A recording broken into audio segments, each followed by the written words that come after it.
Oke, baik, terima kasih atas kesempatan yang diberikan kepada kami bertiga. Kami dari Universitas Katolik Widya Mandira Kupang, Fakultas Ilmu Sosial dan Politik, semester 2. Pada kesempatan kali ini, kami dari kelompok 28 akan mendiskusikan tentang sebuah jurnal dengan berjudul Analisis Retorika Aristoteles pada Kajian Media Sosial dalam Mempersuasi Publik. Sebelum kita memasuki sesi berikutnya, sebaiknya kami memperkenalkan diri kami masing-masing. Perkenalkan, nama saya Ardiana Reku dengan NIM 431211054. Perkenalkan, nama saya Ermelinda Simindarum, NIM 431057. Dan perkenalkan, nama saya Epifanius Anugaranau dengan NIM 43121056. Oke, baik. Sekarang kita memasuki sesi yang berikutnya, di mana kami akan menjelaskan isi jurnal kami terlebih dahulu. Ya, di sini kami akan menjelaskan isi pembahasannya. Dalam jurnal yang kami temui di sini, di mana para peneliti mengangkat sebuah kasus tentang COVID-19 yang sedang terjadi di dunia, bahkan di Indonesia sendiri, yang di mana terdapat pesan-pesan persuasif yang menjadi sorotan dengan adanya pandemi yang terjadi belakangan ini, yang menimbulkan pengaruh seperti kesehatan kehidupan di seluruh dunia, termasuk negara Indonesia, baik dari faktor ekonomi dan faktor sosial. Sebelumnya, yang kita ketahui bahwa pandemi yang berasal dari virus COVID-19 ini oleh WHO di Wuhan, China pada Desember 2019, sehingga dampak yang signifikan pada beberapa sektor kehidupan. Munculnya pandemi ini, pemerintah mulai mencari solusi serta memberikan himbauan dengan mengikuti protokol kesehatan, dan himbauan ini dilakukan adanya daya tarik persuasif agar mencapai tujuan tertentu.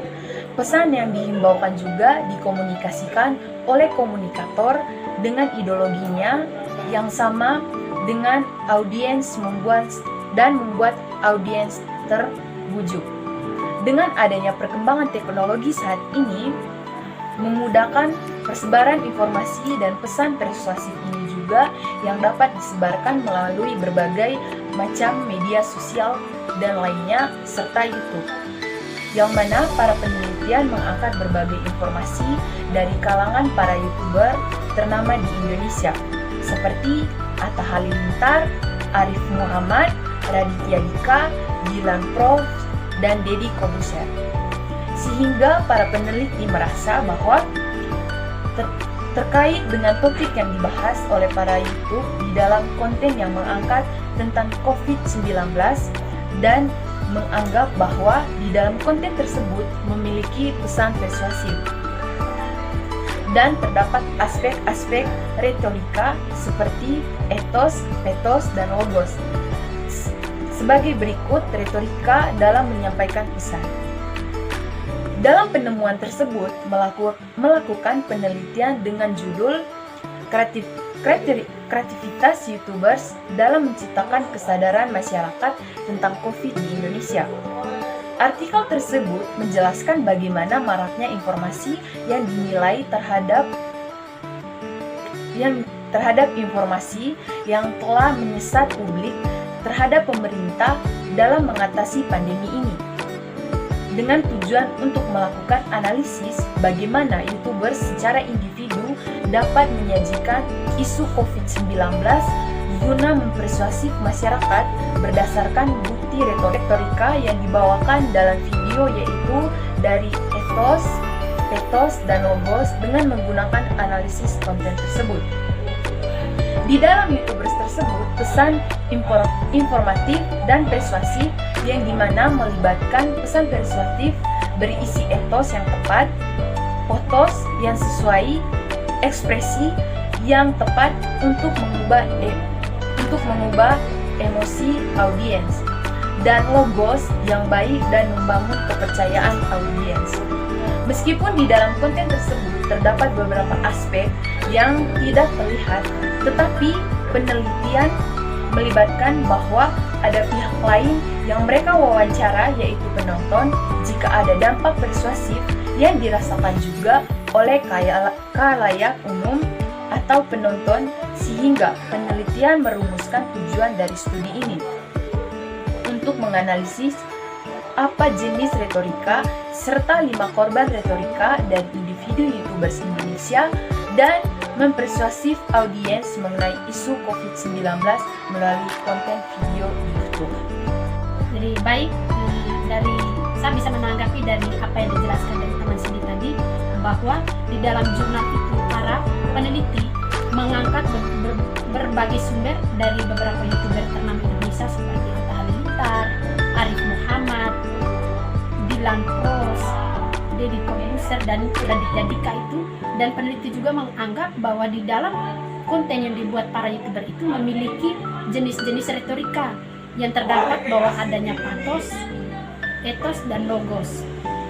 Dan sehingga para peneliti mengangkat menjadi sebuah jurnal dan memiliki ada sesuatu yang mendorong bahwa masyarakat bisa diajak untuk membujuk dalam meningkatkan COVID-19 yang sedang terjadi di masyarakat Indonesia ini sendiri.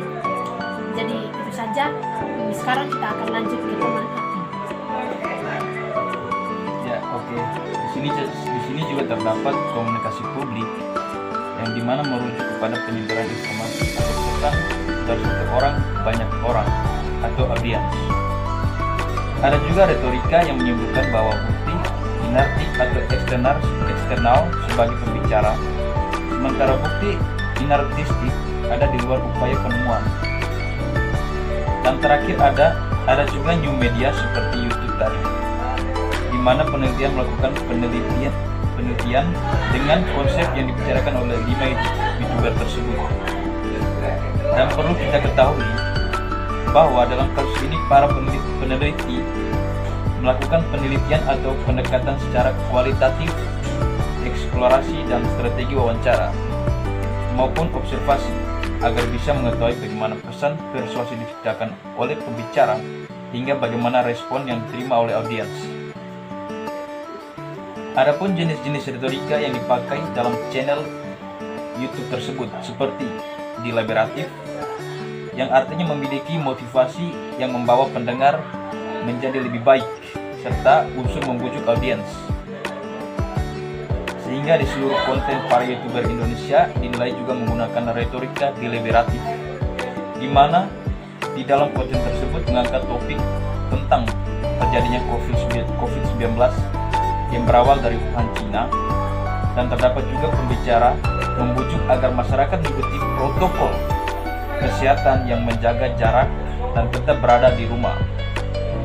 Para peneliti juga menganggap bahwa konten yang dibuat oleh kelima YouTuber tersebut juga memenuhi kelima kanon retorika, yakni penemuan, pengaturan, gaya, penyampaian, dan ingatan. Sekian dan terima kasih. Oh ya, berarti di dalam jurnal ini juga menekankan bahwa para peneliti juga mengangkat ada pengaruh yang bisa membujuk para penonton serta masyarakat luas termasuk Indonesia sendiri dengan mengikuti beberapa protokol kesehatan dengan yang sudah ditekankan di dalam konten YouTube tersebut, sehingga para peneliti menganggap bahwa konten tersebut layak untuk mengangkat menjadi sebuah jurnal karena memiliki memenuhi kelima kanon retorika yang disebut tadi, bahwa adanya penemuan, pengaturan, gaya, penyampaian, serta ingatan. Jadi masyarakat sendiri, dari masyarakat Indonesia sendiri, kita sudah melihat bahwa dengan adanya konten tersebut sudah terdapat pengaruh-pengaruh yang kita lihat bahwa masyarakat sudah mulai mengikuti beberapa protokol kesehatan yang sudah ditetapkan oleh pemerintah di dalam masyarakat Indonesia. Jadi oke, baik, ini sekarang kami akan memasuki sesi diskusi. Di sini saya akan bertanya yang pertama kepada teman Cindy. Ya, Oke, baik. Di Cindy, apa yang kamu pahami tentang jurnal tadi, dan bagaimana menurut kamu apakah sudah ada perubahan di dalam masyarakat itu sendiri, termasuk masyarakat Indonesia, dengan melewati konten yang dibuat oleh para YouTuber Indonesia yang mengangkat tentang topik COVID-19? Baik, saya akan sedikit menjawab. Menurut saya itu bahwa perubahan itu pasti ada. Cuman masih banyak kita temui di Indonesia, yang ada di Indonesia ini, masyarakat itu belum seluruhnya atau belum sepenuhnya menaati protokol kesehatan yang dibuat oleh pemerintah saat ini. Dan yang kita tahu bahwa di Indonesia ini masih ada yang kena COVID, dan angka virus corona itu masih banyak. Jadi di Indonesia ini, masyarakat Indonesia ini menurut saya masih belum bisa menerapkan dengan baik protokol kesehatan. Ya, itu sih sedikit jawaban dari saya.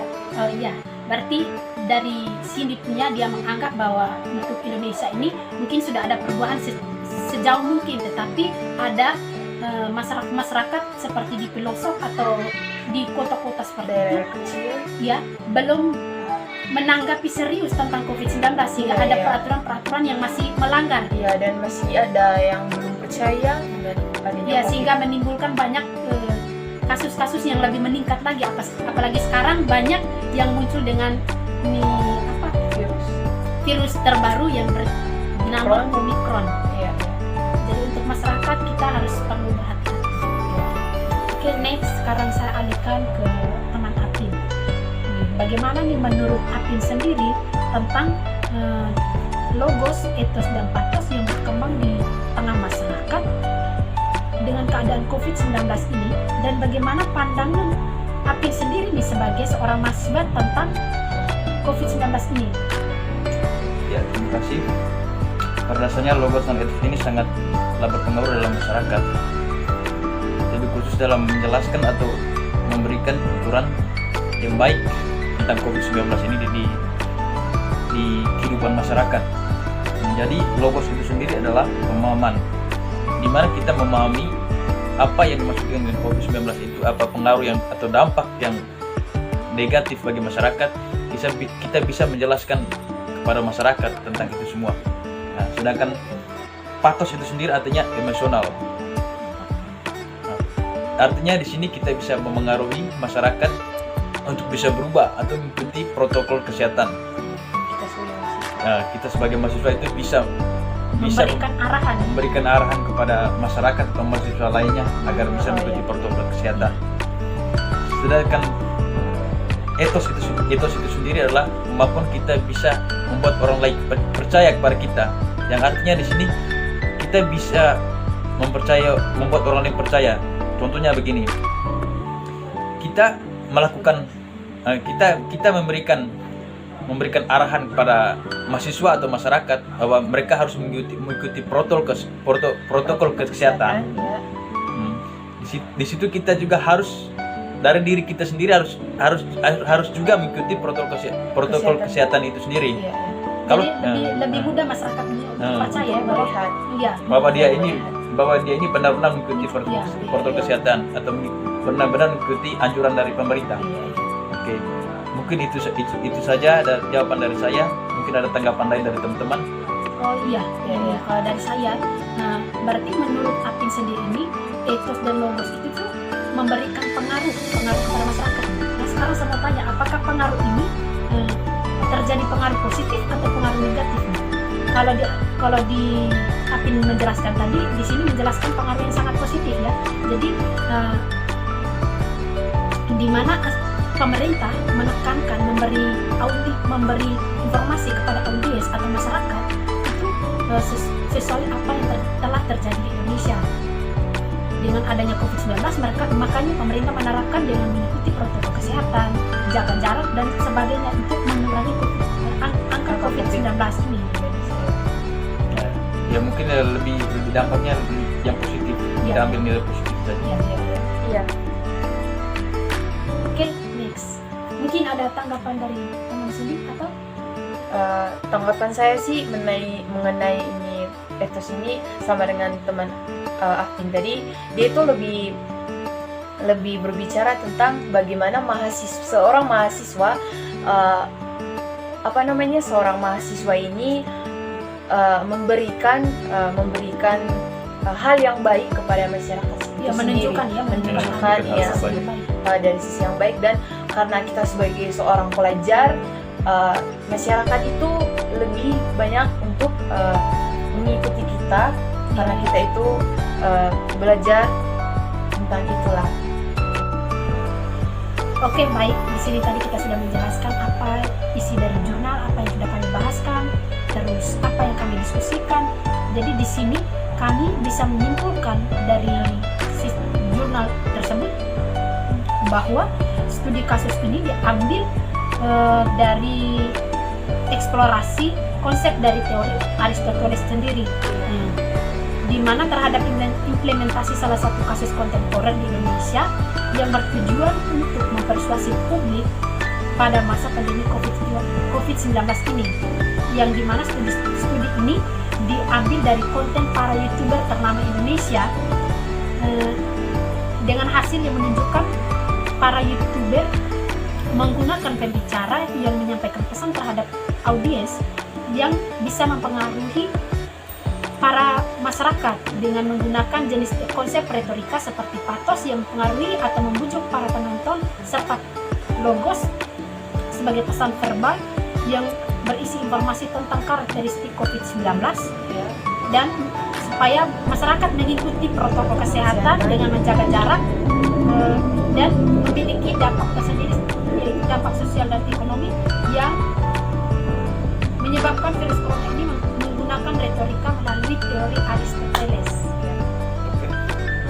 Teman-teman, Oke, baik, ini saja yang kami bisa jelaskan. sekian dari kami. Sekian dari kami. Terima kasih. Oke. Oke, Dah. teman-teman.